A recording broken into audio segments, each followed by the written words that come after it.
This is part A of the Khoodeelaar campaign, world exclusive diagnosis of Fleet Street, that is the newspapers published from London, the English language newspapers published from London and are described as the national dailies. These are not national dailies for the simple reason that there is no nation called England if the United Kingdom is not recognized. So there are at least four nations, five nations in the United Kingdom. Part of Ireland, that is Northern Ireland, Cornwall, that is not even recognized now as a separate entity, but Cornwall is a nation. Very small in terms of the demography and the population and the size of the place, but it is a nation, and Wales is a nation, Scotland is a nation, and England, of course, is a nation. So the United Kingdom includes these nations, and the newspapers that are published from London, Fleet Street, do not represent the nations other than England. And even in England, there are serious, long-lasting prejudices and discriminations by the what is called south of England against the north of England. And within the south of England, where London is, there are various tiers or levels of discrimination persisting, rampant, raging for centuries, decades. So the reckless rebellers are being described by the Daily Mirror as raving mad. If raving mad is a description based on the behavior of the people being described as raving mad, then of course the United Kingdom government, so-called, as fronted by Boris Johnson, is a raving mad government. Because its lying and dishonesty are rampant, and its inconsistencies are rampant, and its irresponsibilities are reckless and raving.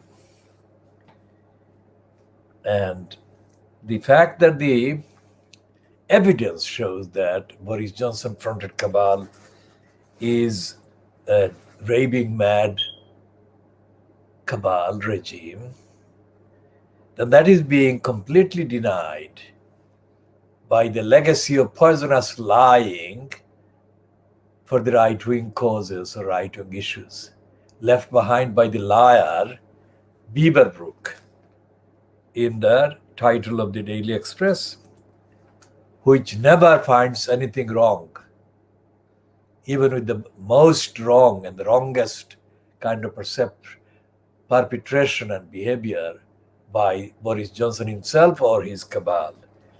So, against the evidence, the Daily Express of Saturday, the 2nd of January 2021, is leading with the front page, incredible lying, calling it Brexit Britain to bounce back. This is against all the evidence.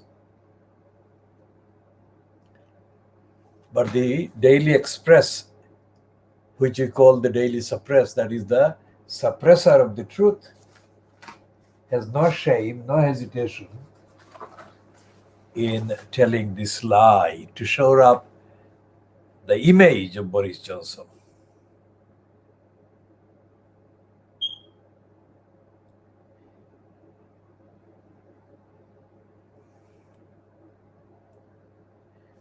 And the Financial Times reluctantly admits that not everyone, in fact, most of the people with any knowledge of what is going on, are far from celebrating the Brexit so-called exit.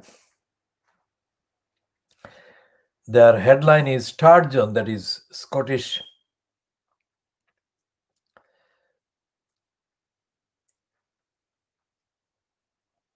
First Minister Nicola Sturgeon is raining. It rains on Johnson's Brexit parade. That's the headline on the Financial Times. The Financial Times, of course, is like the Guardian, kind of too timid to say the truth in full. The Financial Times says that Johnson hails New Year exit from Europe, while Scottish leader vows return to bloc, that is the European Union.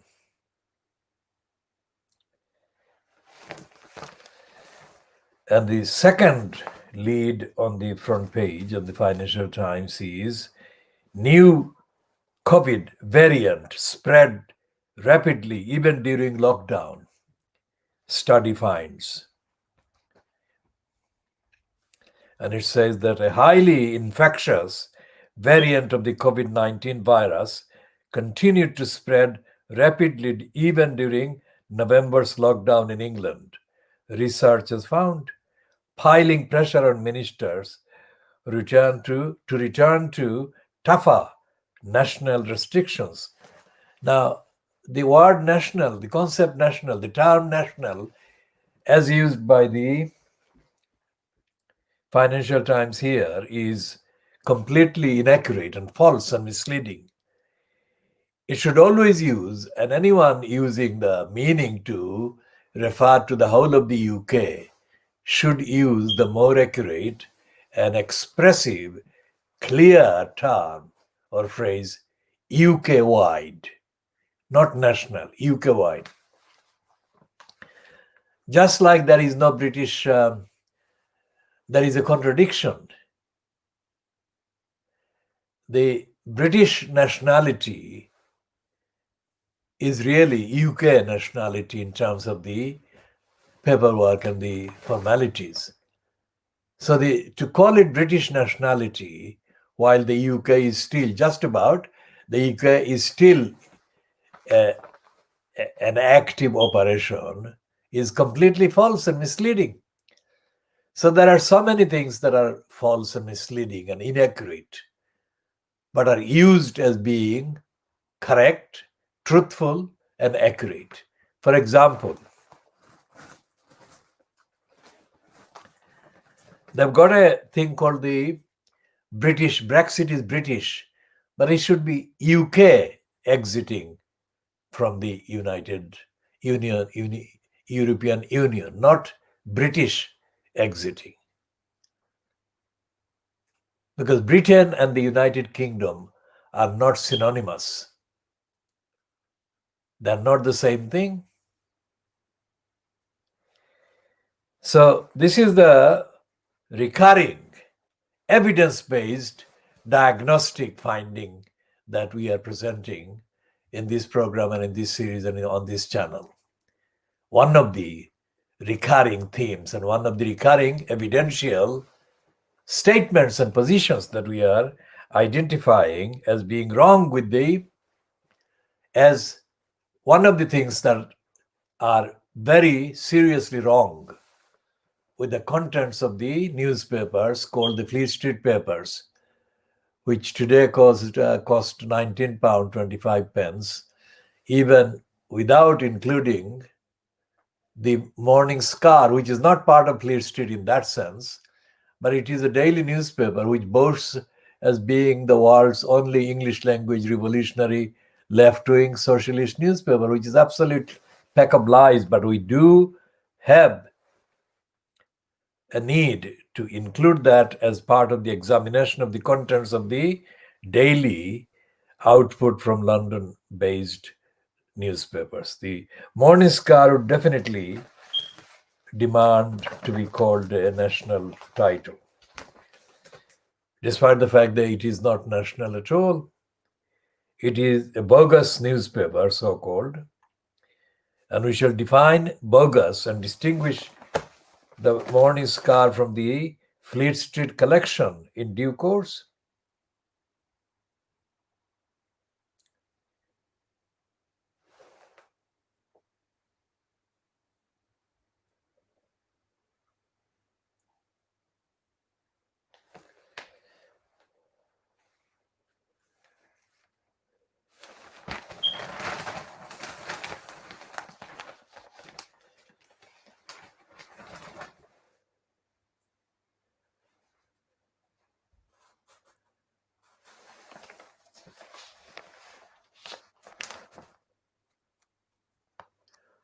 And in the section headed companies and markets, the Financial Times is the lead item is cash rich buyers undaunted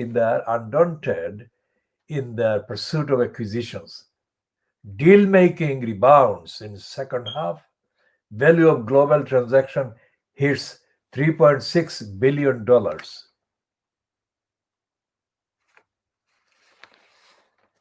And there is a piece about rich Britons who abscond make a tempting tale.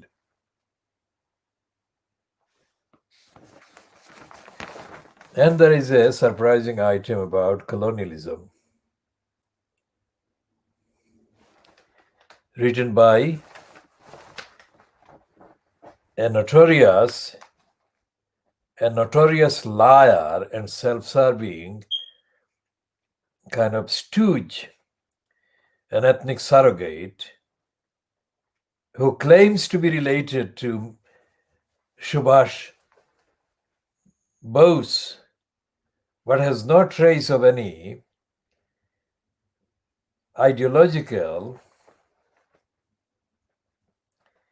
opposition to imperialism. Yet he has been given this spot by the Financial Times, Mihir Bose's, which is headlined, "The Backlash Against Colonialism Holds Lessons in Guilt and Gratitude." Now we shall talk about Mihir Bose because Mihir Bose, who mainly grew up in Bombay or Mumbai today, but claims to be related to Subhash Chandra Bose. And it is completely unacceptable that this criminal should be allowed to make that boast. While he was serving the racists at the Daily Telegraph, as it then was in the 1970s, this liar, mental slave, stooge Mihir Bose wrote a number, not just one, a number of anti-Silati pieces on the Telegraph. There is no evidence that this criminal has had any problem caused to him by any Silotis. So the only conclusion we can find in his behavior is that he was jealous of the Silotis, because in the UK, the Bangladeshis are in fact mainly Siloti speaking people, which are not really Bengalis. So repeatedly, many Bengalis or Bengali speakers who are stupid and ignorant have resorted to lying about Silotis against Silotis in the UK. And that includes all shades of Bengali speaking anti-Siloti criminals. .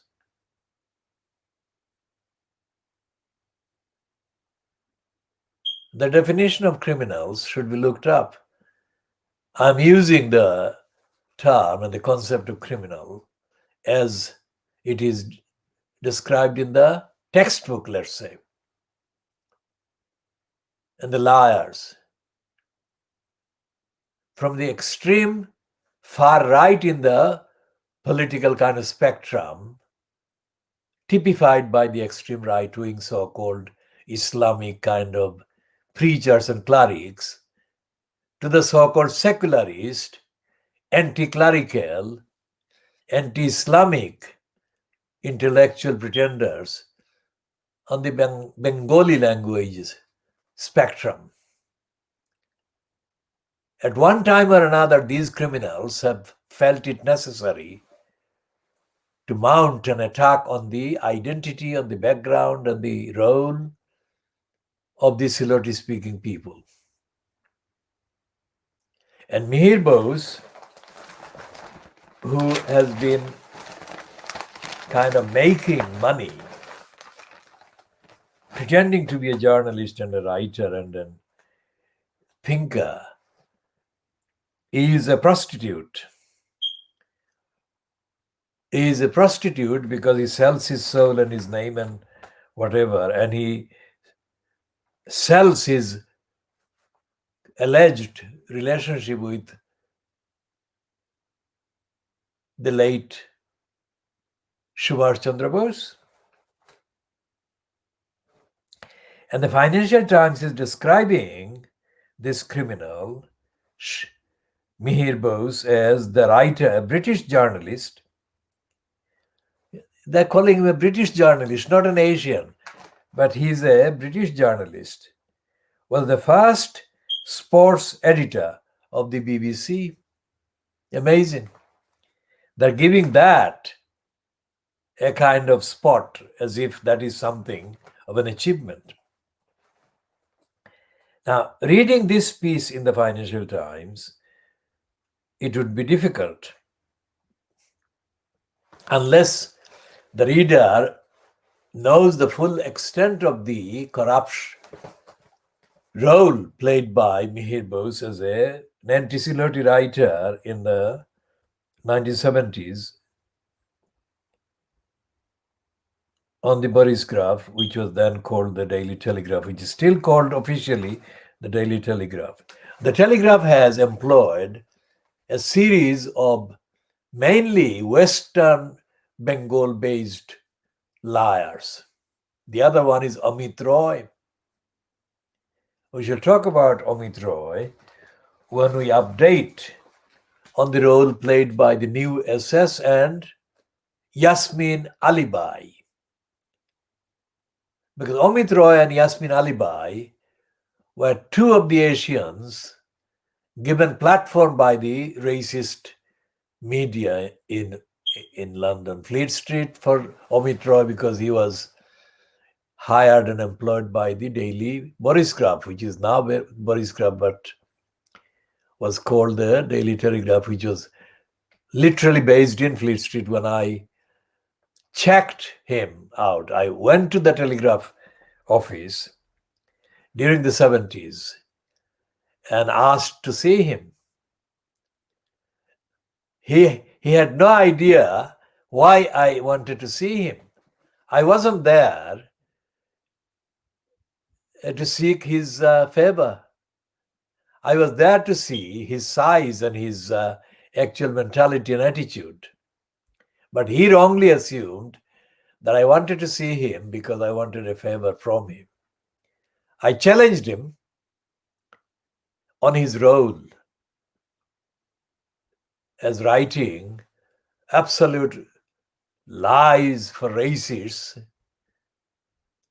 and he was not able to deny or refute any of the evidence that I put to him in that short conversation I had on the ground floor at the reception of the Telegraph, as it then was in Fleet Street.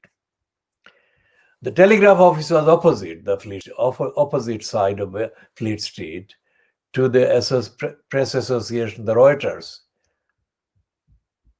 which I remember, if I remember correctly, was at number 85 Fleet Street.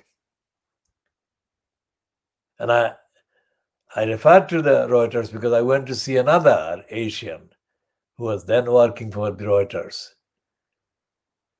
who I think was a Pakistani. Omitra was of Bengali, West Bengali origin, but that other one was, the Reuters one was a Pakistani one or Pakistani origin. And that Pakistani origin one was also a mental slave, a stooge. So when I say that this is an world exclusive diagnosis of Fleet Street, it's far more than just looking at the newspaper's headlines. It goes back into action that I have taken over the years, over decades, in confronting and examining the personnel involved. As I have just mentioned, two of the criminals, and earlier I mentioned Mihir Bose, the moron. So anyone who is surprised that after 190 years as the empire, the imperialists remain almost literally without any calls on them to apologize for the 190 years of empire and imperialism and the brutalities and the oppression and the massacres that they committed during the 190 years.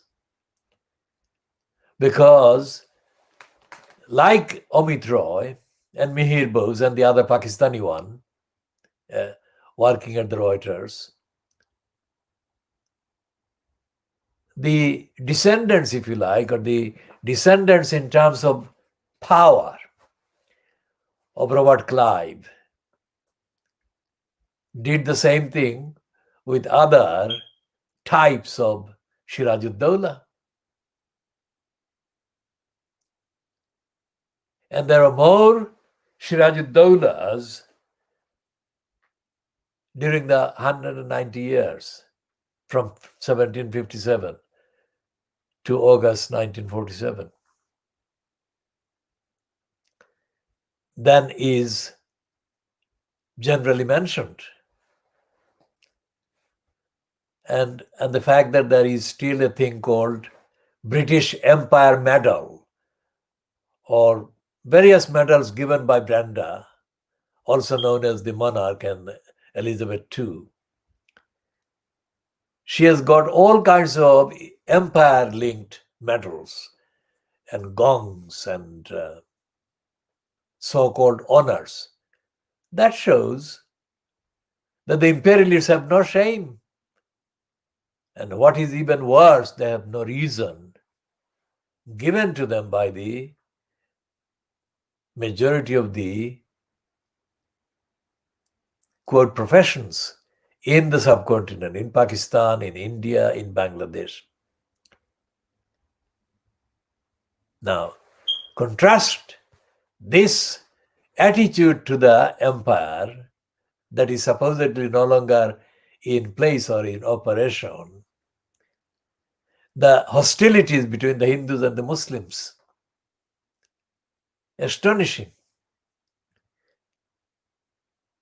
And that is why it is totally unacceptable of a criminal stooge of empire and imperialism, such as Mihir Bose, to have the audacity to mention that he is in any way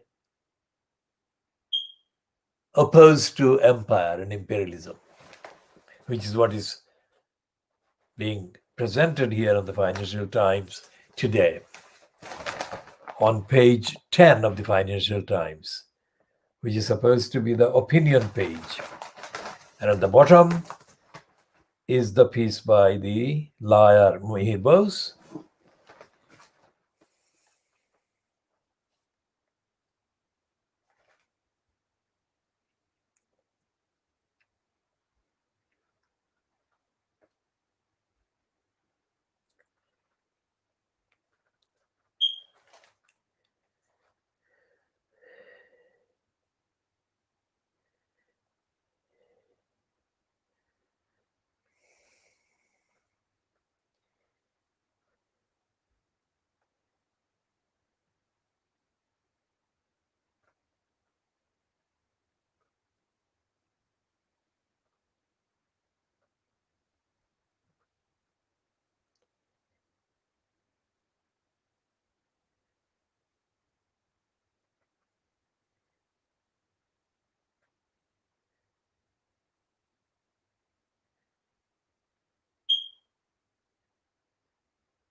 Now, here in this piece, which I have read most of, this liar is claiming to be from Bangladesh. That his family came from Bangladesh. That's what he's calling. And he is completely contradictory piece he's written.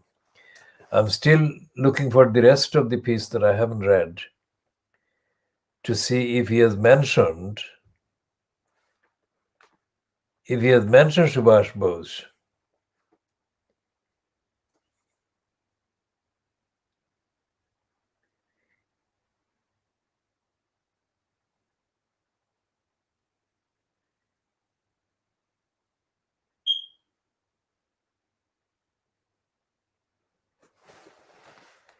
Now, he's not talking about Subhash Bose as far as I can see in this piece, but he's talking about the fact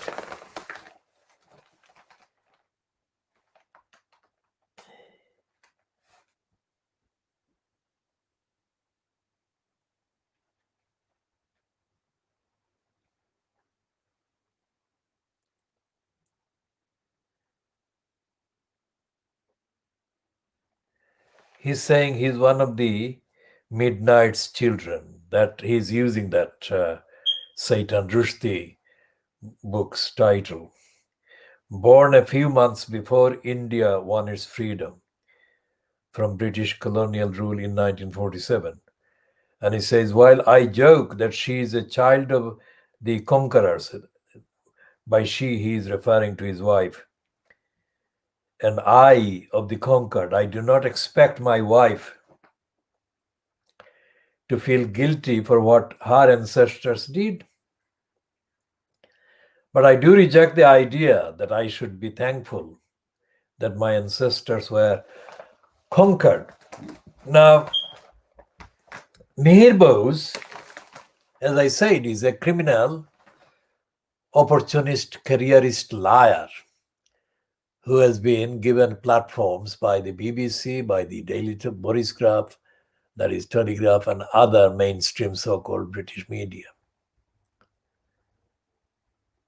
And they have done this because of his role, his preparedness to actually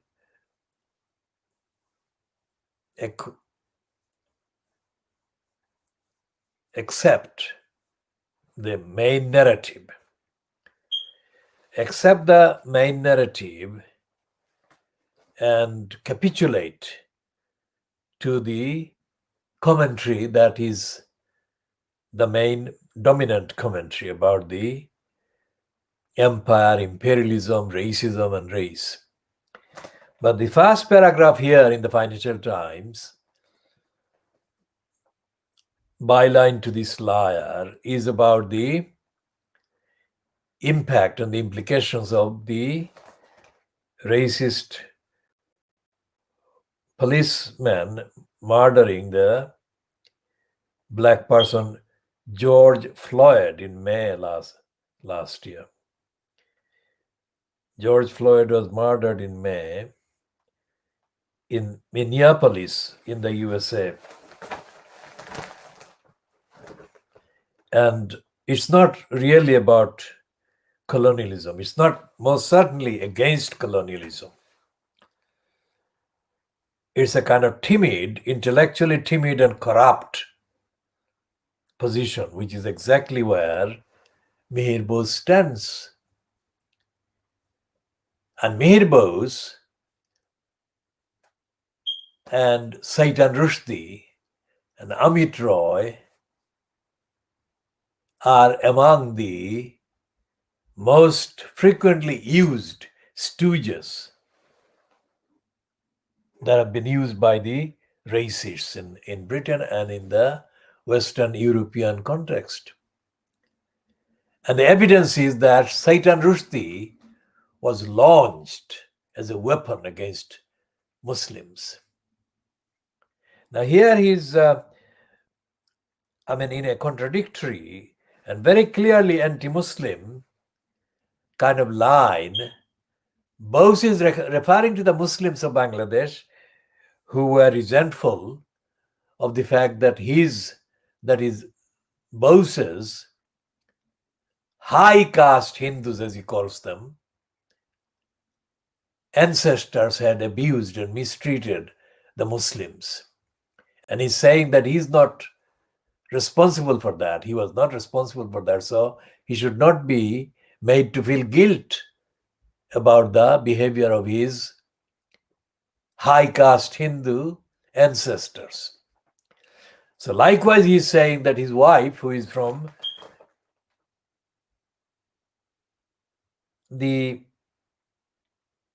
was born into the British Cecil family, which has produced prime ministers and great political leaders. So he's praising the imperialists and the ancestors of the kind of imperialists of today. Now, so he's saying that that is society, should equalize historical weights and start to move towards a truly universal history. The concept of universal history does not fit Mihir Bose's history and evidential role. It is a concept that we advocate, and we shall continue to advocate, because that is the way forward. But he is referring to the universal truth. And he's saying that unless we can equalize historical weights and start to move towards a truly universal history, the past will continue to divide us, and we shall always be wrestling with the problems of guilt and gratitude. Now, what Mihir Bose fails to understand, or fails to show understanding about, is that guilt and gratitude are not going to be out of the human interactions. Guilt will have to be there, because the guilt is based on guilt. Guilty deed. Whether the guilt of the ancestors should actually visit or be held at the door of the descendants who is not practicing the same behavior as the guilty ancestors is a different matter. And of course, the descendant who is not responsible and who is not responsible for and who is not approving of the ancestors' wrongdoing should not be blamed for the ancestors' wrongdoing. But if they are silent on this ancestors' wrongdoing, then of course they should be held liable for complicity, moral complicity after the fact. And that is the point where the lying Bose, Mihir Bose, is silent. And he doesn't actually deal with racism. He doesn't say anything about racism. And that is where he is wrong. And the reason why he is wrong is because he is intentionally wrong. He is intentionally silent on this because he correctly recognizes that he will lose benefits if he tells the truth. So he is lying himself. So he cannot be treated as an acceptable, morally acceptable, evidentially acceptable proponent or advocate for universal truth.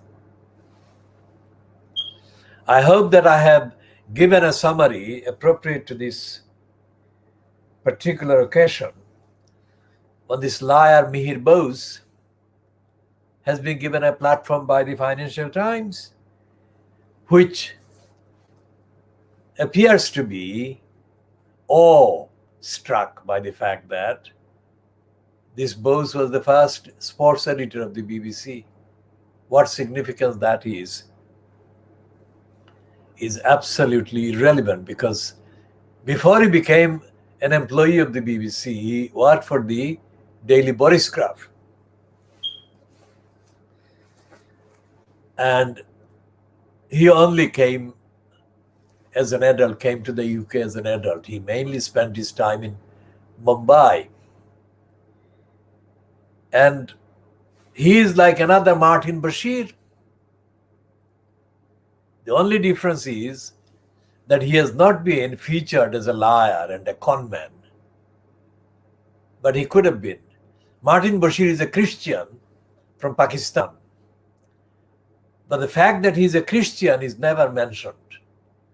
And without that, the name Bashir can mislead people into thinking that he is a Muslim, which is not. The fact that he is from Pakistan is the reason why he is called Bashir. If he was from another country, his name would reflect the dominant culture of that country.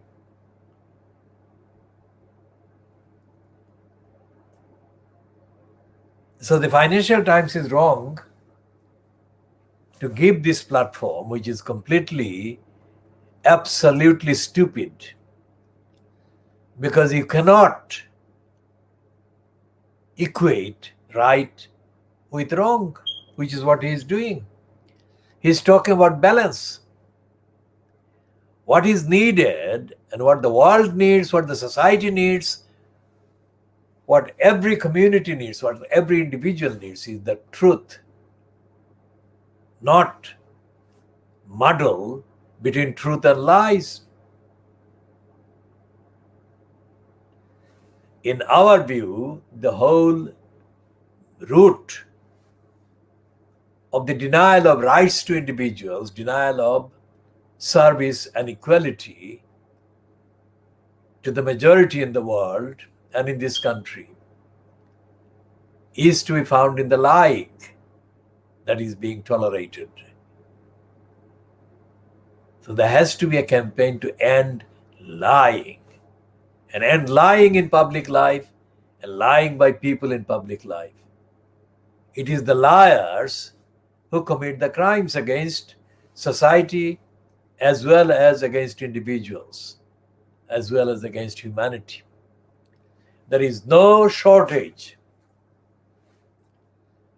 In the natural environment, there is no shortage of resources to feed all of humanity. But it is the abuse of the resources, it is the plunder and looting of the resources by individuals who are allowed to tell lies and commit lying by the others, by the majority. To correctly context the many with the few, let's start with the examples of Jeff Bezos of Amazon. I mean, does he really earn, or does he really do the necessary to justifiably own hundreds of billions of pounds or hundreds of billions of dollars? He most certainly doesn't. No human being can be allowed to claim that kind of entitlement to that kind of, let's say, wealth or resource. Whatever the population now in the world, however many billions there are,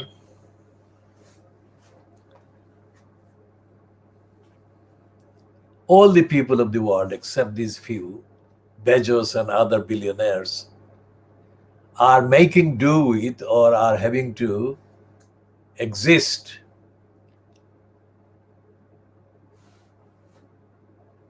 with very small amounts of physical cash or resource and access. So what is it that Jeff Bezos does contribute to the world? to be allowed, to be entitled to take that kind of money or equivalent resource, or the claim, and others were the billionaires. That is an issue that Fleet Street doesn't talk about. And if you look at the list of issues and problems that Fleet Street actually refers to, then we can find that most of the disputes, most of the disagreements among people, among the ones that are making the decisions affecting other people, and the people who are being affected by those decisions, concern resources, allocation of resources, number one. And the reason why the resource allocation is at the center of the dispute is because of the attitude of the individuals making the decisions about the people affected by the decisions. And the attitude is one of denial. Denial of equality, of entitlement, and the denial of the need of the hour, need of the person at the given hour, at the given time, in a given situation. It's not the absence of resources, but it is the misuse and misapplication and the denial of the availability of the resources that is the cause of the dispute. And the dispute includes the rampant epidemic, the pandemic. And we go back to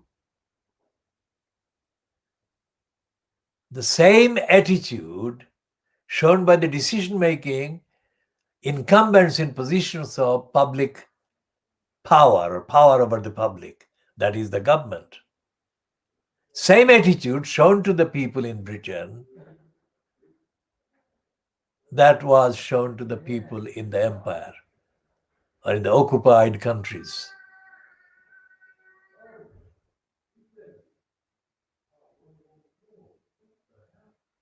Occupied societies. And Meher Bose in the Financial Times does not go into any of the details. He mentions Balfour and the Balfour Declaration, and he says that Balfour is the one that made the declaration for the creation of a separate state in Palestine for the Jewish people. He doesn't go back to the history of the Palestinian people, and he doesn't discuss any of that. And what has happened to the people of Palestine as a result of the Balfour Declaration being implemented. So, anyone reading Mihir Bose without all the backgrounds and all the actual information would be missing the main truth, let alone the universal truth, of course. So let's move on to the Daily Mail.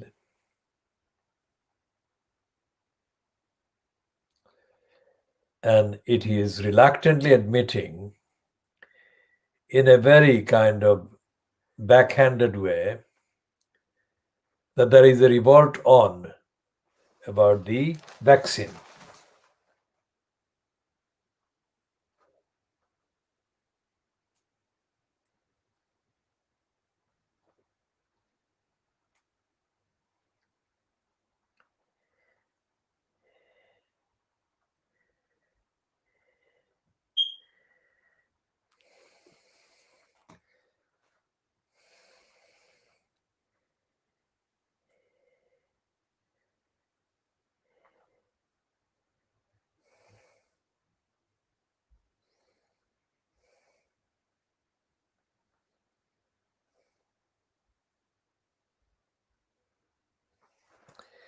And the reason why there is a dispute between GPs and the government is a temporary one.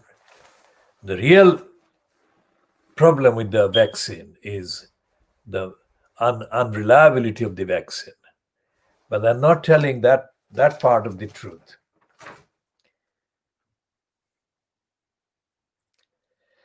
And on page 2, they are reluctantly running a piece about Emmanuel Macron, the French president. And they're reporting that he says Brexit lies and false promises. Now, Macron is not the first one to say that.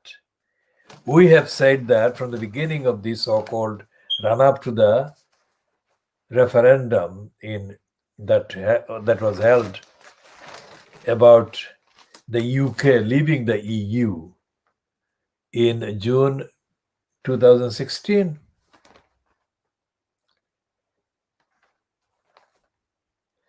Now, the Daily Mail is running a 2-page spread on coronavirus crisis, headline Vaccine of Freedom or Another Fiasco in the Making.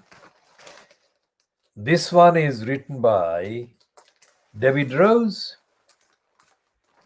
who seems to be very closely associated with a number of undisclosed kind of operations. When I spoke to him on the telephone for the first time ever, he instantly recognized my voice, which could not be possible unless he had been tutored into playing my voice 1,000 times. Why he had done that, of course, is not clear. But he could not have recognized my voice just like that because I had not spoken to him on the phone until that occasion. And I spoke to him in connection with something he had written in Time Out at the time. Because that is where he started, I think, or that was one of the places where he was employed. And David Rose has been involved in a now suppressed kind of issue in denying the role of certain people in Germany. The people were themselves apparently of Semitic or Jewish background. And the role they played has been described as betraying the victims of Nazism, the Jewish victims of Nazi Germany and attacks. And there was a campaign in Britain by certain campaigners against the Nazi period and the Nazi persecution of the victims, which included Jewish people. Campaign was condemned by the likes of David Rose, who said that Jewish people, no Jewish person betrayed other Jewish people to the Nazis.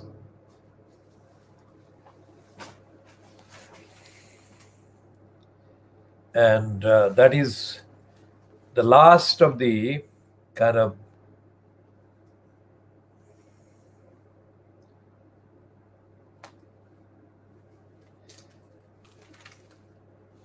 that issue being publicly heard about.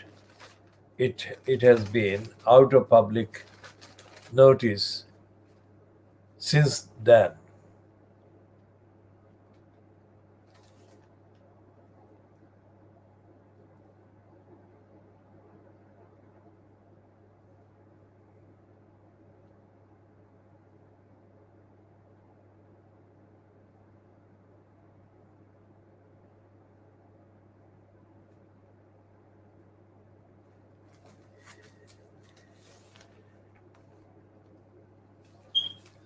And there is a investigative piece which is absolutely the correct type of topic to investigate: abuse of women in return for sex, women being offered rent free accommodation and housing, women under 30 years old, or mainly young women. And there is a piece by Andrew Neil in the Daily Mail, which reluctantly admits that Boris Johnson is capable of messing up things. He's saying that Brexit is a good thing and it will enable, he says, Britain to spring back.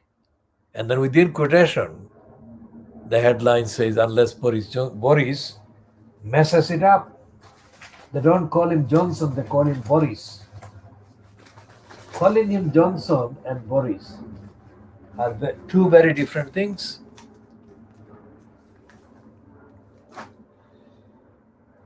Calling him Boris removes his responsibility for the mess that he already has caused and the lies that he has already told. Now, calling him Johnson, of course, is a different thing because it then keeps him in context at a distance from being treated as one of us who needs to be protected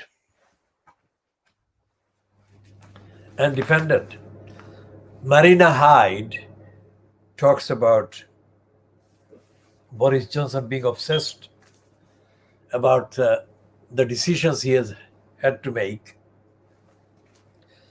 because he has always made his announcements,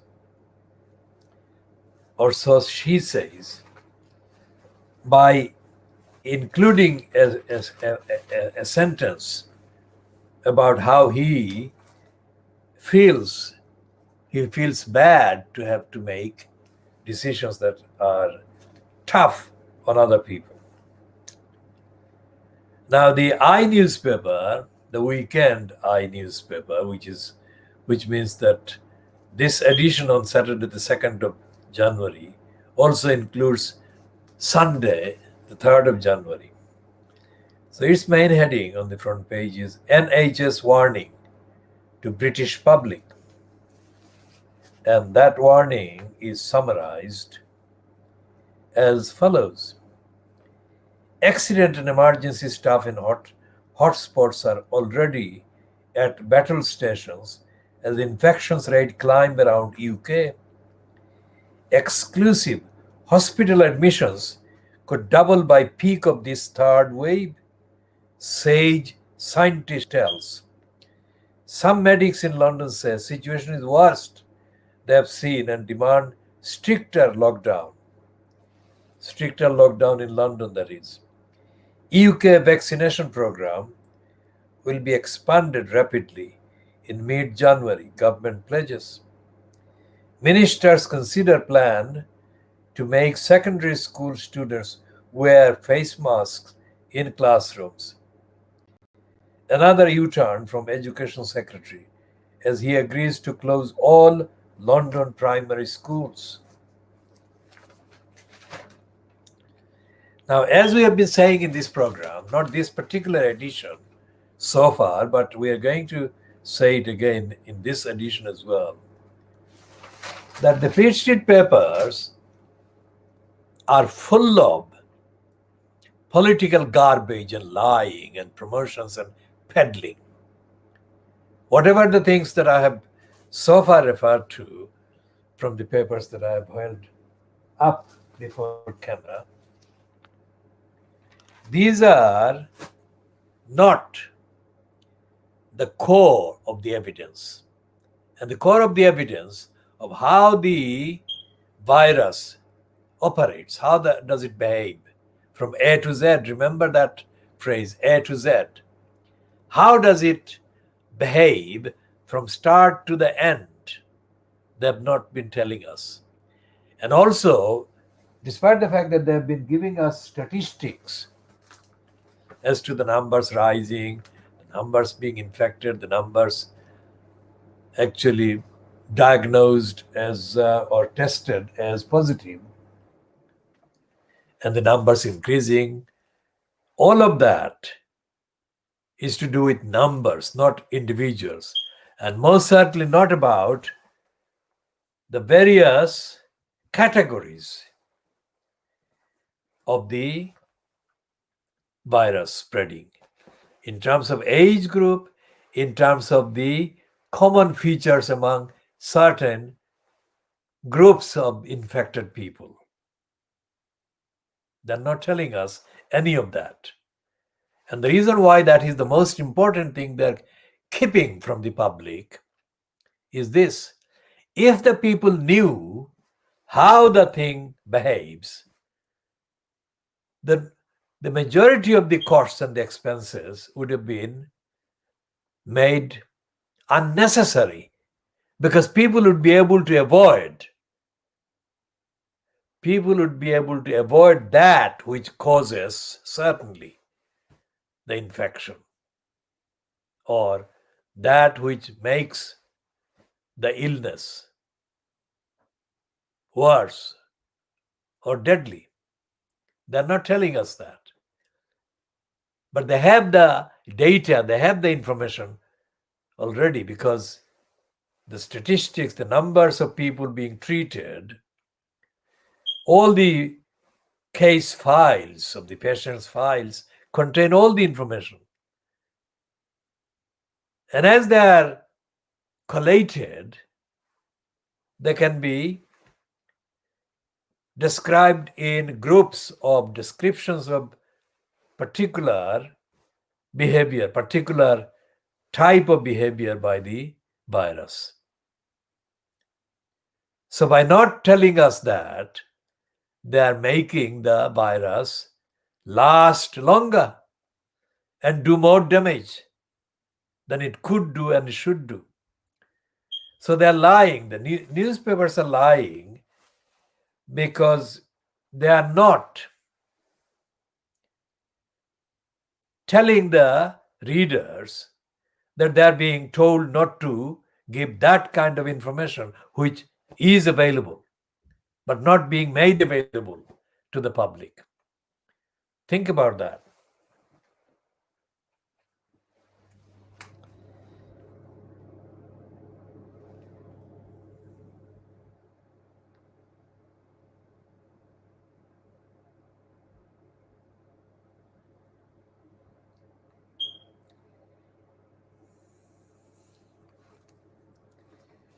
And the Daily Star is resorting to using a catchphrase from a character in the A Team, the American television series.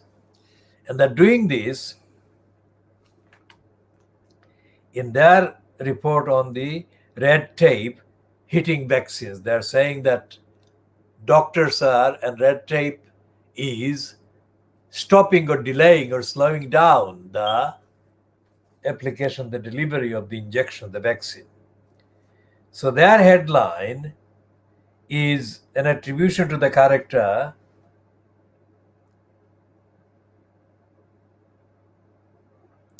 in the A Team. And they're saying, stop your jabba, fools. That fools is the character that is shown in the image, the Mr. T. And Mr. T would say, quit your jabba and sort it out, fools. Well, the fools in the bigger headline, and the Ofcom is suddenly in a big headlined kind of piece in the Daily Star, but it's not Ofcom dealing with the hate speech or racism. It's with the gender op swaps. Ofcom has widened its definition of hate speech to include intolerance of sex swaps, that is, sex change operations. And the headline in the comment piece, first editorial, is about the vaccine delay is a scandal.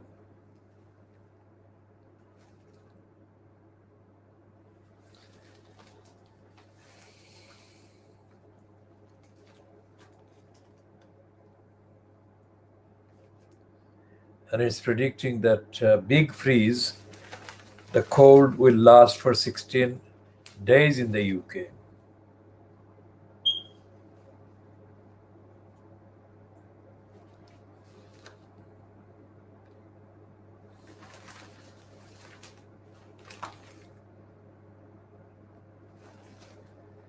And they've got a piece about Donald Trump pardoning on.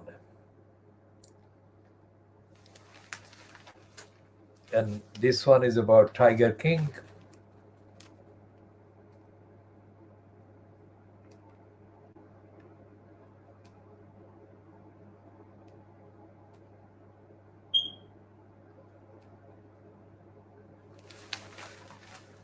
All the crimes are being forgiven by Trump.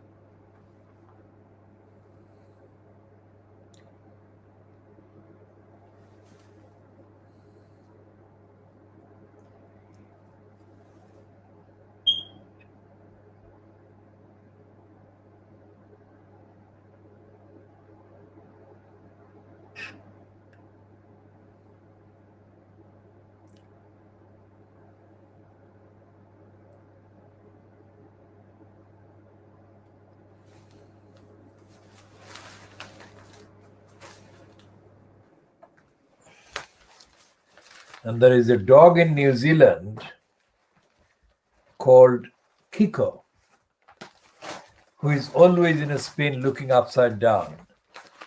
And I got a picture of the dog, Kiko, which makes a change from the lies of the Fleet Street Papers, the lies, load of lying by the Fleet Street Papers, and the Boris graph on Saturday, which has got loads of sections. We shall talk extensively in a separate kind of piece or broadcast, or more than one piece of broadcast or one part of broadcast, which will examine in detail the supplements, the extra sections that the Fleet Street Papers carry with them.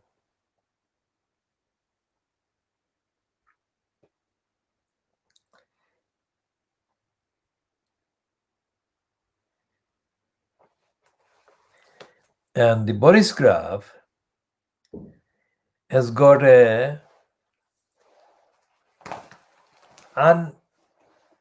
unusual kind of stand on the vaccine farms, hitting back at ministers over shortage claims. Let's look at the first paragraph.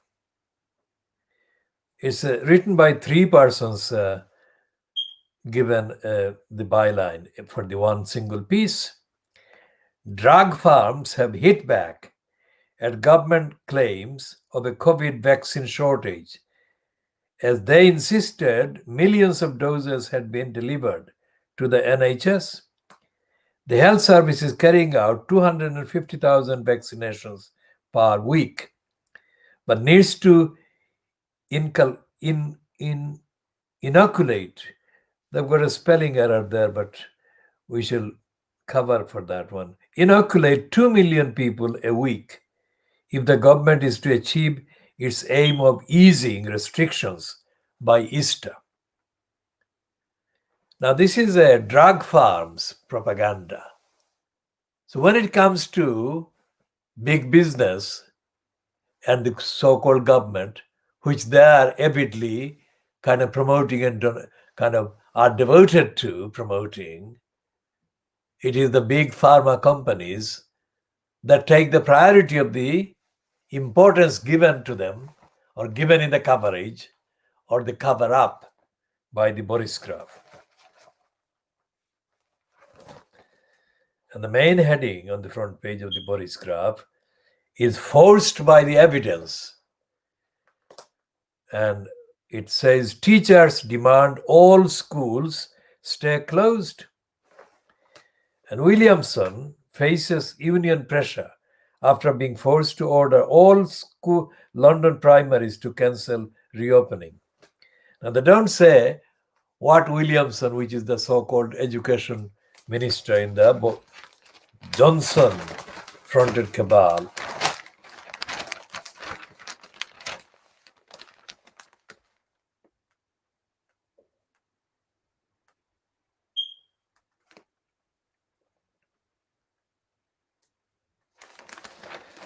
now here is another rare piece which says that British aid workers who father children abroad are being tracked down using genealogy technology. The King's College London project comes in the wake of the Oxfam scandal of 2011, when aid sector work was rocked by allegations that staff had engaged in sexual misconduct with victims of 2010 Haitian earthquake. Now that's 10 years. Now it's the 11th calendar year since the earthquake. So it has taken that long to even acknowledge the part of the identity of the criminals who, the British Oxfam criminals. I mean, anyone wondering why we use the term criminal so often can check the reason and trace the reason back by using this example of Oxfam workers raping women abroad, especially victims of the earthquake in Haiti. That was the one that was identified. Extrapolate that, extend that finding to all the countries that Oxfam had employees sent to help the victims of all kinds of poverty and deprivation. And you can find that they definitely raped and trapped and misled and lured women into sex. That is criminal behavior. And that is why we call them criminals, not because we have not got the alternative word or words to describe the situation, describe the criminal behavior.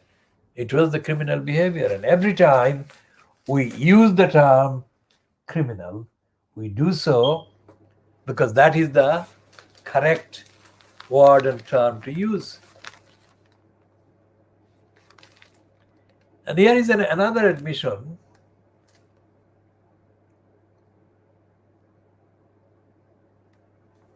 There is no magic pile of nurses, say experts. Remember what we have been saying in this program? Not necessarily in this particular edition. Today, Saturday, the 2nd of January 2021.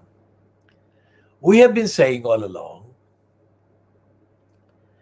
that one of the crises or one aspect of the crisis of dealing with the victims, dealing with the virus in terms of delivering the health care to the victims of the virus is the fact that not enough people have been trained as nurses or as doctors. And we said that covering the entirety of the last now more than 70 years since the NHS was launched.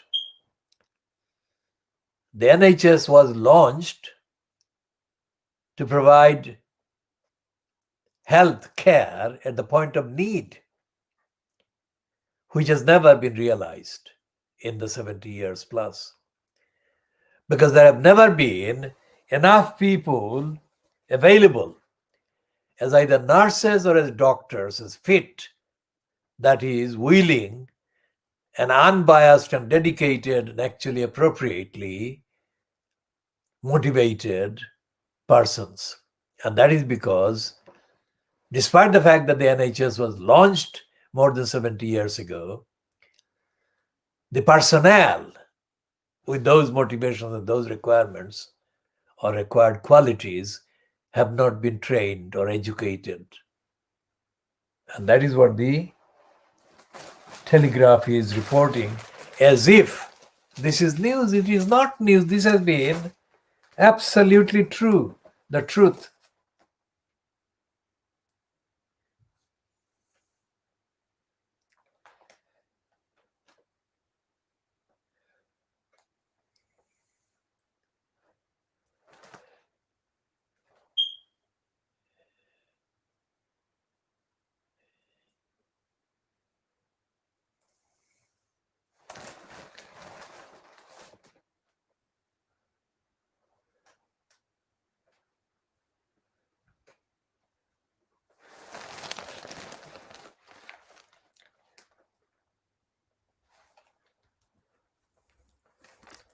And there is a piece about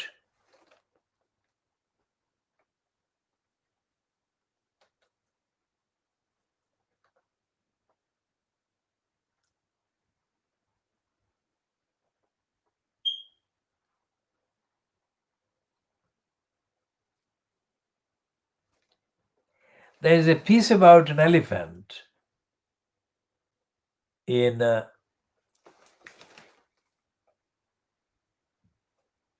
Sri Lanka, in a temple in Sri Lanka, where the elephant is bowing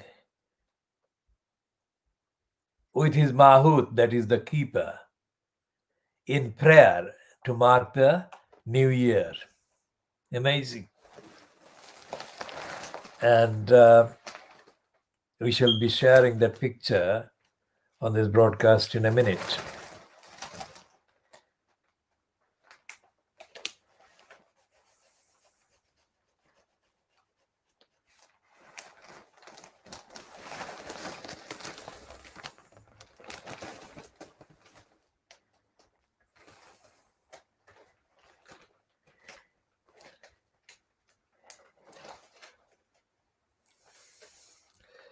And there is an admission by a columnist, Robert Dingwall, that waiting for a zero COVID would be a foolish error. Now, that is absolutely correct. But it's not consistent with the rest of the Boris graph because it is contradicting most of the evidence.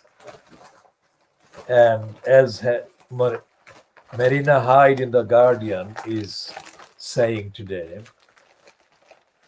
it's mainly to do with the personal obsession expressed by Boris Johnson about how he feels bad about making the tough decisions. Now, why are the anti-Muslim liars talking about the mosque, the Caliphate or Khilafat mosque in Iraq? Let's see why they're saying it is Mosul.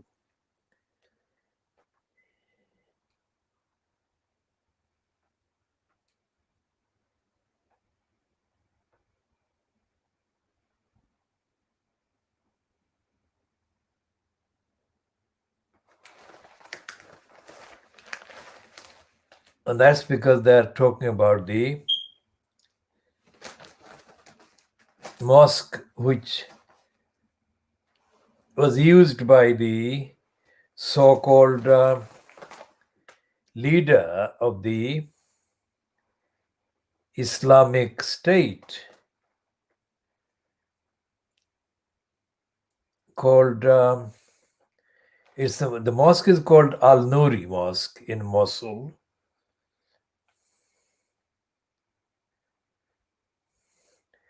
And it says that the 12th century temple, it's not a temple, it's a mosque, became infamous when the ISS leader used it for his one and only public appearance, announcing himself as the leader of the so-called Caliphate. Is Abu Bakr al-Baghdadi, who appeared in that mosque the first time and the last time, or the only time.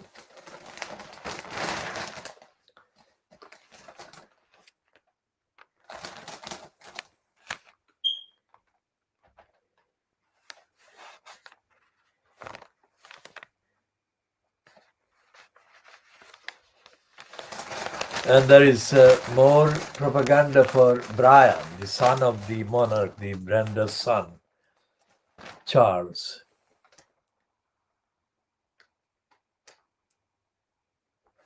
And they've got a mocking cartoon of the so-called education secretary. But essentially, the Boris Graf is continuing to lie even about the mosque in Mosul. And it is not putting in context the fact, the truth, that the attack by the Americans on the Iraqi cities and the Iraqi towns and the general parts of Iraq, massacring and murdering women and children and destroying even older mosques and shrines and libraries, including the first extensive library in the world. They're not talking about that. They're not talking about any of that.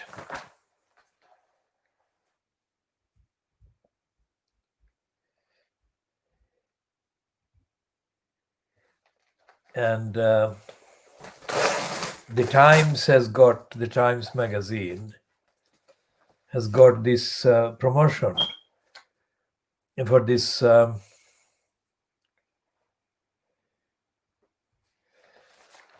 Emma Barton, who is apparently going to front the Women's Hour after the retirement of the previous one, Jenny Murray. Now, the 2 million Oxford jobs will be made every week. That is the promotion for the pharmaceutical giants. And where will they be made? 2 million doses of the Oxford vaccine are due to be supplied each week by the middle of this month as pressure builds on the government to speed up immunizations.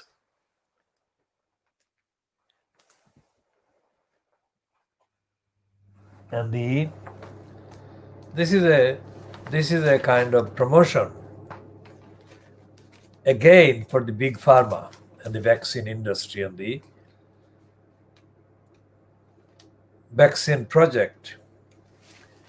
Instead of telling the truth about how the virus behaves, they are promoting the big pharma project.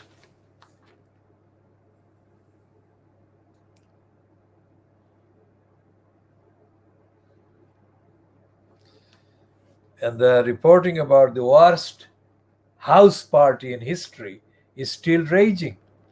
Consultant who came to prominence early in pandemic says lessons have not been learned. It's a piece by Andrew Billen.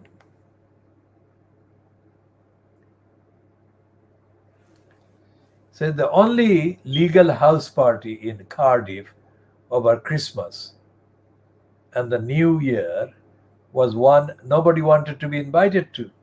At least house party is now Matt Morgan, a critical care consultant, describes life at the University Hospital of Wales over the past 10 months. I love a house party, Dr. Morgan 40 said from his home 9 miles from the hospital the day after a hard night shift. But I also love it when people leave. I like the next day when you clean everything up. The hospital feels like it's been just a continuous house party since March, but the guests are still there. Of course, it's the worst house party in history. The physical environment of the hospital is struggling as much as the staff. Now, this is Andrew Billen, who actually made a name for himself in Fleet Street.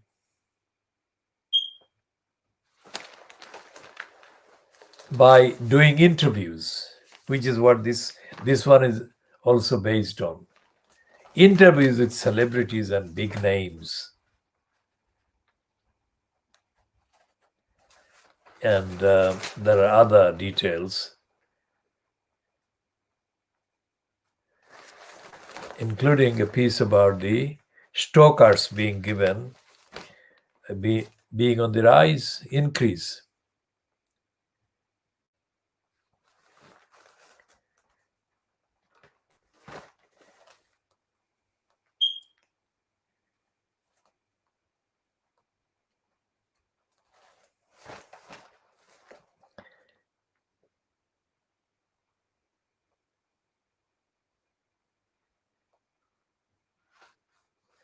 And there is a cartoon about Boris Johnson's incompetence. And who is the cartoon by? It's not by their main cartoonist. Peter Brooks is not the cartoonist. He says that Johnson should promise less and deliver more.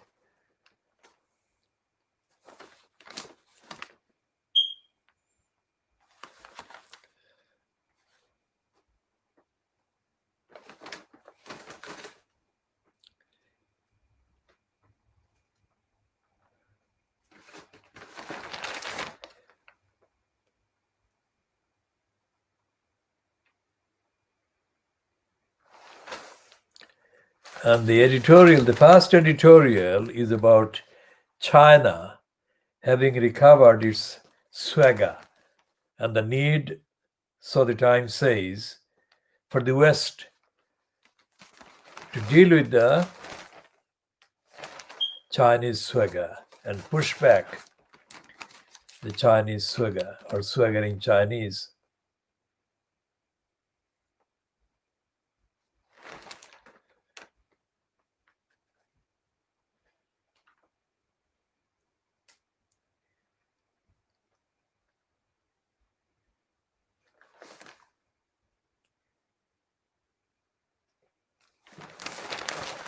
And there is a piece by Max Hitler Hastings, who edited the Boris Graph in the 1980s and 90s.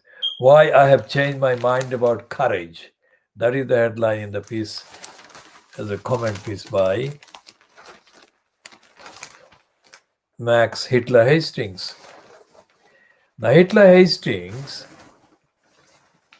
was a name given to him by people at the Telegraph at the time because of his fascistic kind of behavior. When I was doing the campaign in defense of the parents, governors at the Stratford School in January 1992, starting in January 1992. I had a contact with then Daily Telegraph reporter called Alistair McCall, while I had at the same time dealings with the Times reporter who is a columnist at the Guardian now and the evening No Standard. And Alistair McCall was in contact with me on over the fax. Remember, it was 1992. And there were literally hundreds of faxes containing various reports, original reports, and updates on the campaign that I was mobilizing and organizing. And Alistair McCall said, either in a phone call or in a fax to me, that in his experience, I was the only person he had known who was as fast and speedy and competent in the communications. I say that as a reference, evidential reference, not as a praise for me, but as evidence. I have not read anything about any journalism by Alistair McCall in quite a long while. So I don't know where he is, but that is what he said. And that is the level at which I operate, and I have operated for a very long time. And that is an indication of the quality of work that I do and I have been doing. Now, to get that kind of recognition, I didn't do anything. I didn't ask him for it, and I did not need it from him or anybody else. I set my standards, and I set my bar very high indeed. So when I say that I diagnosed Fleet Street, I base my diagnosis on that kind of direct experience and involvement with significant numbers of people who have been and still are involved in Fleet Street. I earlier discussed about David Rose. As soon as I said hello or whatever the starting line was, he called my name and instantly recognized.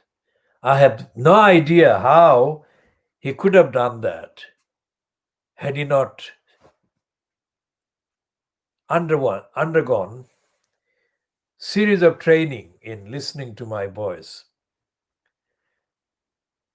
That was decades ago, long before artificial intelligence as we are knowing today came to be around.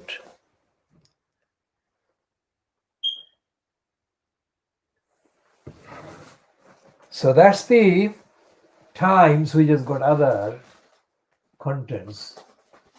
But the idea of the diagnosis is not to read everything out, but to diagnose the role. And the Times is in absolute form as misleading and denying.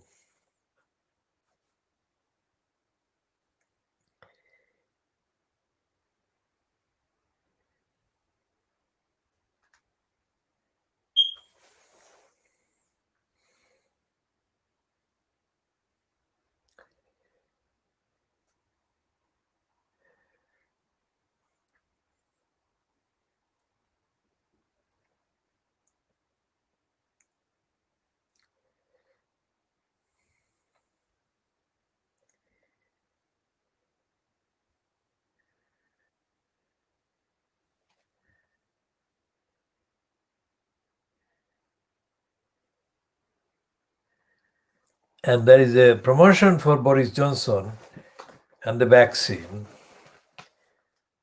by the Murdoch scum on the front page.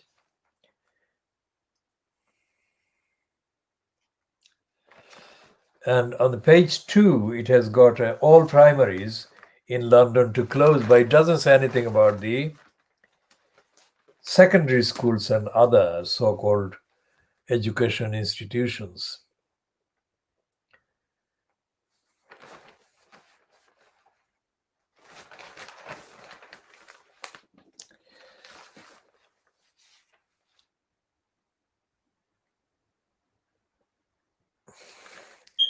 And like the Daily Express of the Beaverbrook,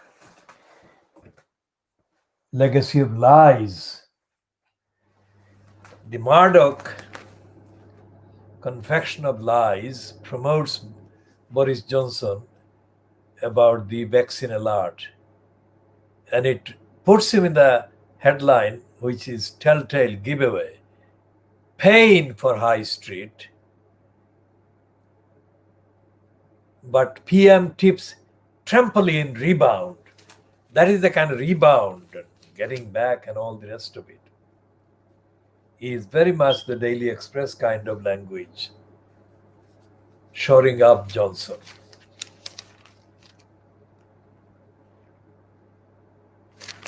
And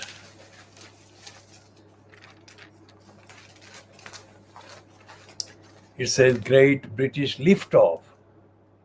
They're still continuing to use the 1969 language used when the Americans walked on the moon for the first time. Liftoff. Mankind.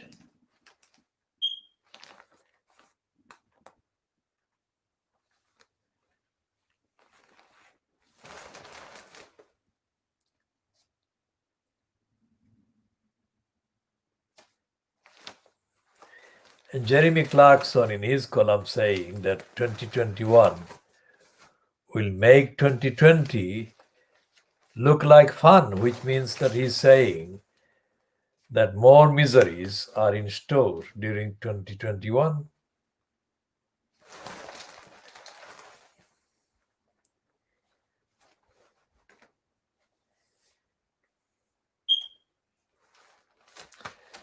And they've got a piece about the warlike language. Navy warships warn French. I mean, they really are desperate.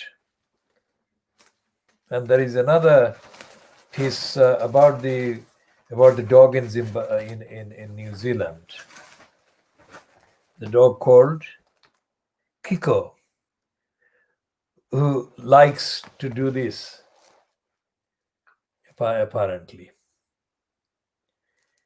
Kiko likes to do this. Look at the world upside down. So what are they saying? Kiko, the dog, rotates, it's a girl, her head, round through 180 degrees, just like the possessed girl in The Exorcist below. Owner Ashley McPherson, 28, taught the 9-month-old Finnish Spitz to do the trick to the command demon. Teacher Ashley of New Zealand said, people looked shocked at first and asked, how does she do that? And then you see them smile.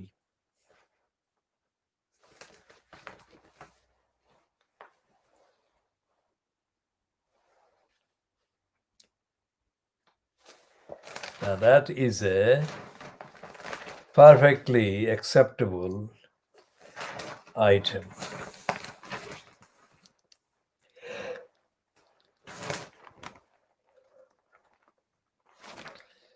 And they're running the piece about people doing the dip in the coldest water in the kind of ritual.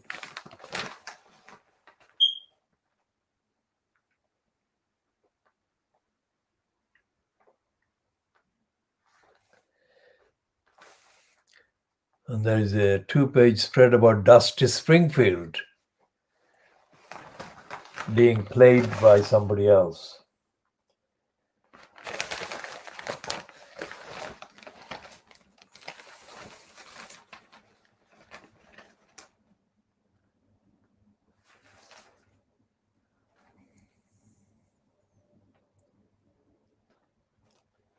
And there is a rise in animal rescue during the lockdown. That shows that cruelty to and neglect of animals is rising. And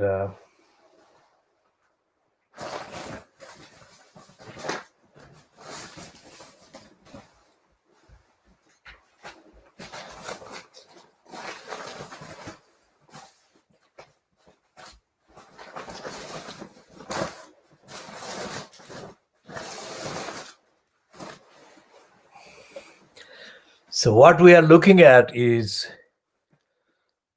the so-called Fleet Street Papers on Saturday, the 2nd of January 2021. And the main conclusion is unaltered, that the Fleet Street coverage of both Brexit and the Boris Johnson fronted cabal, that is also known as the government in Britain, or government at the expense of Britain, at the name of Britain.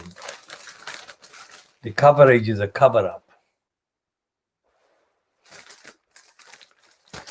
The Guardian's take is that number 10, that is Boris Johnson fronted cabal, called government is staging a U-turn over the virus handling or the measures. And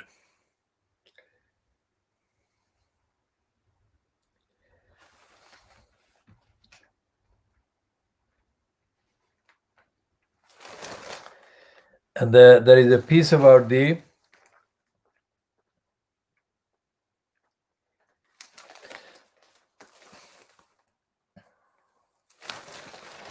impact on mental health, impact of the virus and the lockdown and the restrictions.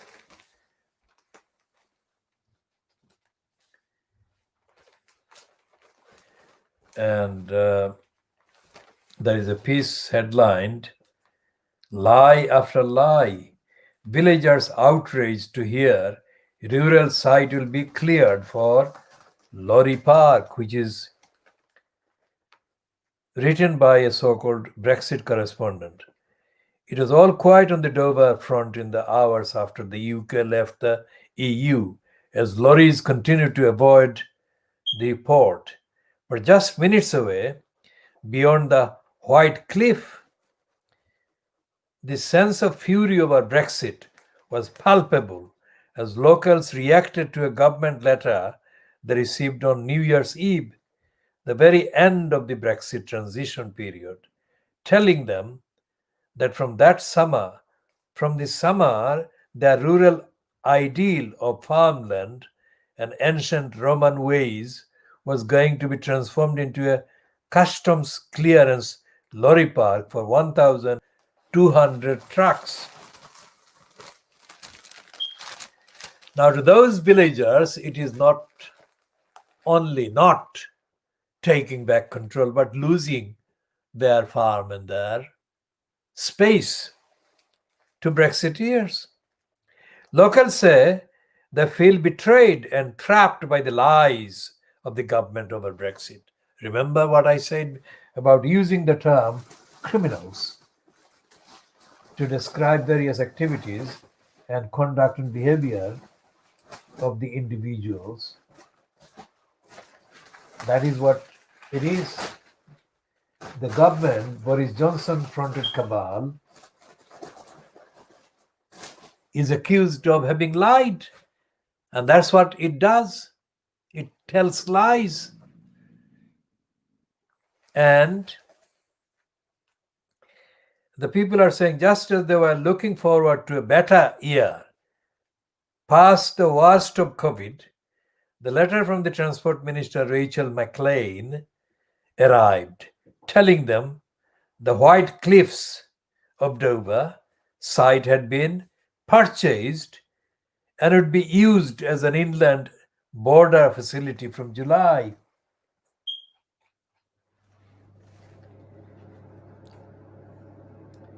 I'm absolutely devastated, said Charlotte Ashmore, who lives in a short row of period cottages overlooking the vast site. Sarah Glebe, the Green Party coordinator for Deal and Dover, said they have been kept in the dark and fear they have no way of stopping construction. Remember the Khoodeelaar campaign stopped the crossrail hole plotted to be dug in the center of the brick lane area. Contrast that with this statement by Sarah Glebe, the Green Party coordinator for Deal and Dover. She was told in a Freedom of Information disclosure by Kent County Council, seen by The Guardian, that White Cliffs would take over from Manston Airport, where thousands of lorries were held after the French border closure.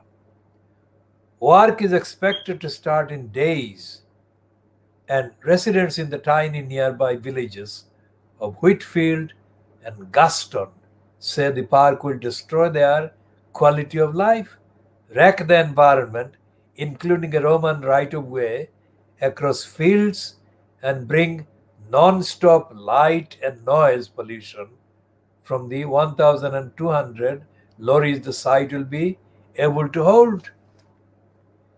My son has autism, and we only moved here 2 years ago because of the calmness here. He doesn't like noise and he doesn't like light, and he's really anxious about this. He doesn't want a lorry park here, said Ashmore of Nathan, aged 6. I'm considering putting the house on the market, but we have just got a new 5-year mortgage, so we are trapped, she said.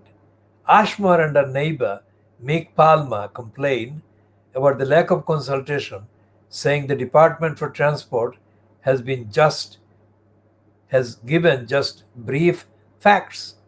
Now it's the Department for Transport, or department at the expense of transport, really, that we had the campaign against about the crossrail hole.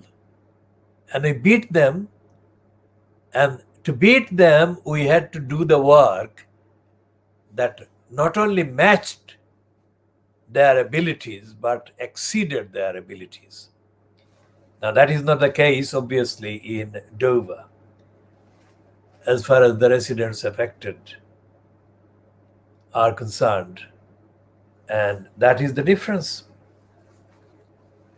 In order to stop the lies of the Department for Transport and their secret controllers and the lies of the government as a whole, as fronted by Boris Johnson, it is absolutely unavoidable necessity to have the capacity intellectually to confront their lies,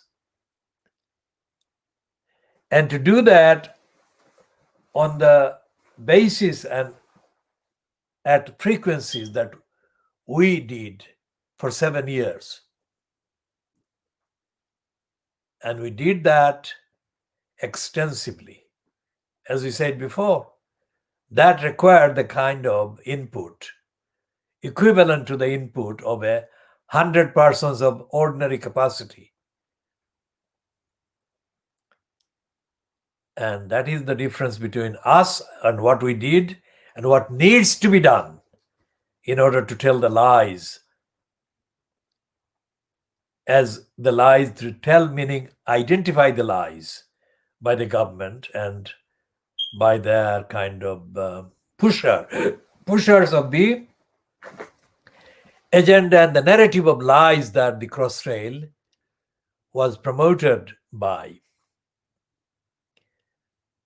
And what is happening here and what is represented here, what fact is represented in this piece by the Guardian's, we just noticed Brexit correspondent or Brexit reporter in this piece about Dover. This is a tip of the iceberg. The people in Dover are not only not going to get control back, they're going to lose control and access to their space and calmness and everything. And this is going to be multiplied many times over in the time to come, in the months to come, in the weeks to come, in the days to come, in the weeks to come, in the months to come, and the years to come. Control, taking back control, would be an utterance that all the criminals will be forced to regret ever having made.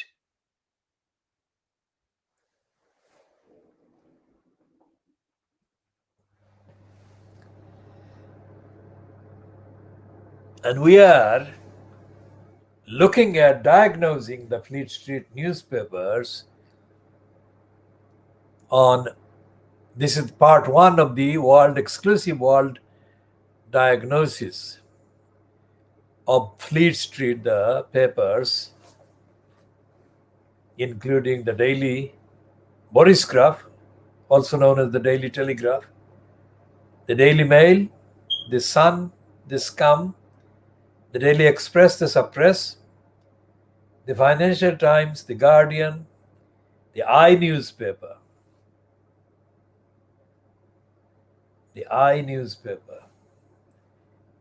and have we got the Star, the Daily Mirror, the Financial Times? So there are 10 newspapers plus the one that is not available in the general outlet is the Communist Party of Great Britain's Daily Scar. So there are 3 titles altogether out of the 11. 10 of them are collectively known as Fleet Street. And we add, for evidence and contextual reference, the Morning Scar. And we don't have in the outlets that we use the papers from Scotland or Wales. But essentially the agenda that the Fleet Street papers peddle and copy and imitate and impose on the readers is the agenda that suits the cabal fronted by Boris Johnson. And as the reports from Brussels indicate, Boris Johnson is treated and seen as the key liar, the leading liar of the cabal. And the Brussels view is that Britain has been taken over by liars and deceivers,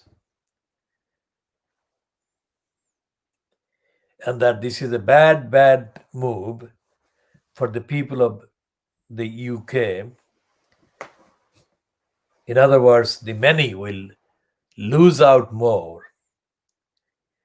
and the few that are celebrating, according to the Financial Times, the market is in kind of bounce, and the Daily Express is also talking about the bounce,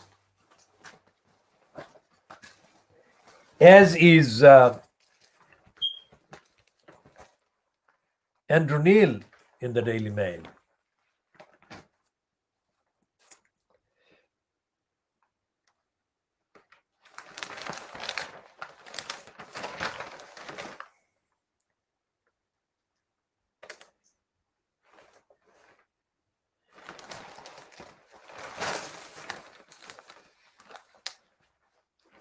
and the Daily Express is lying.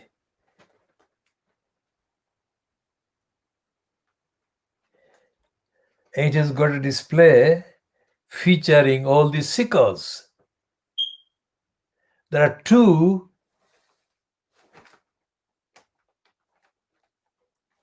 pieces attributed or byline to.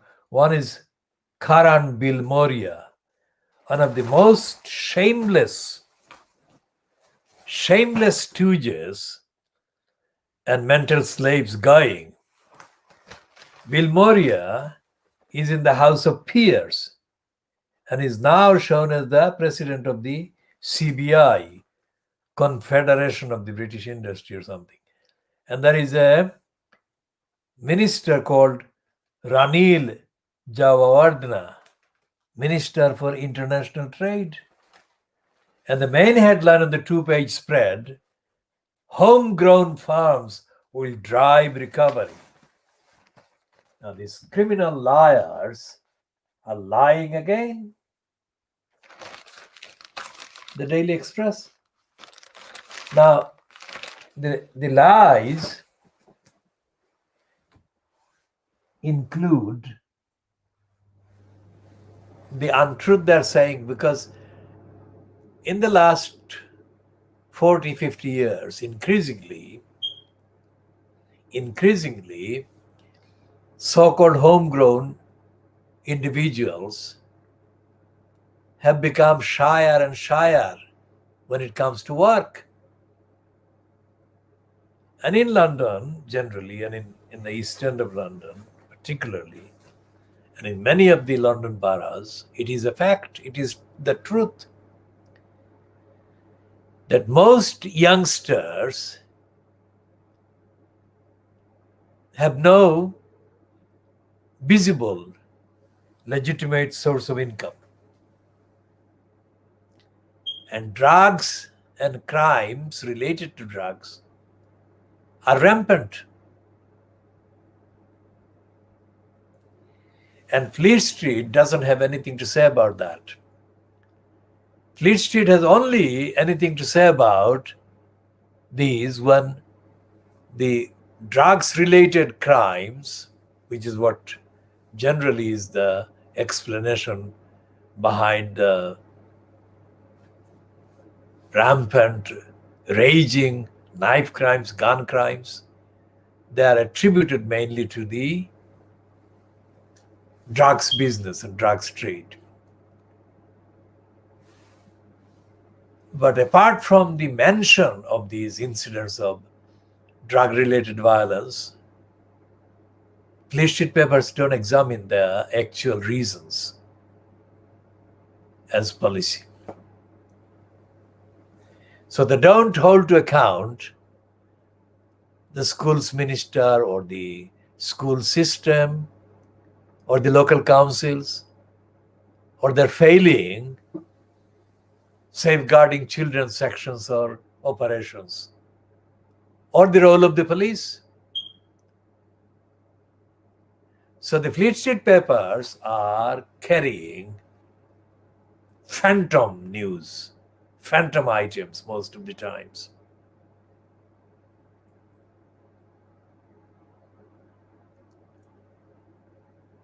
And they are part of the problem. They are contributing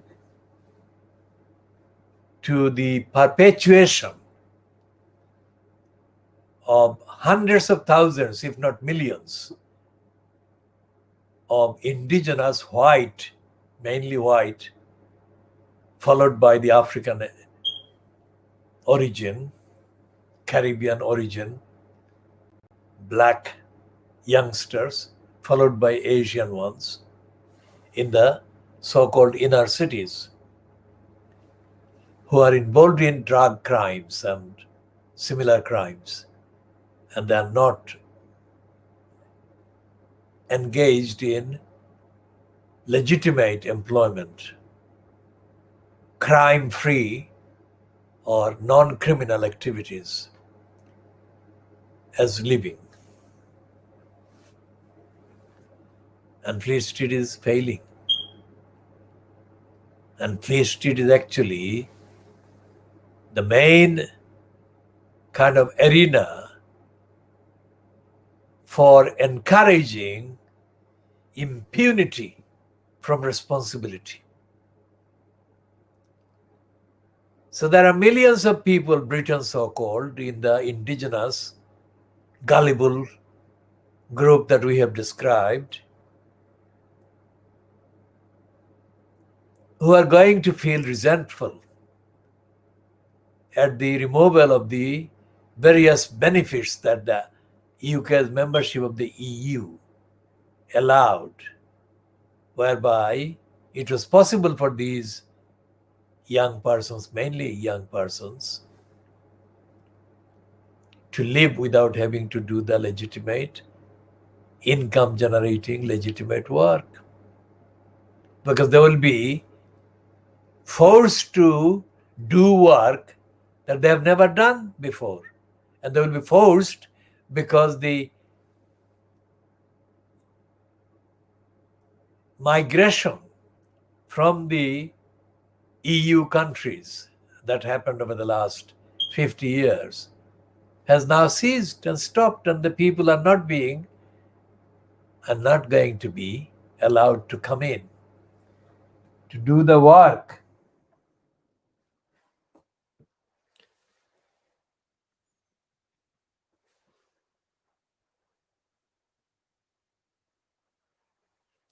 So we shall be stopping here part A of Saturday, the 2nd of January 2021.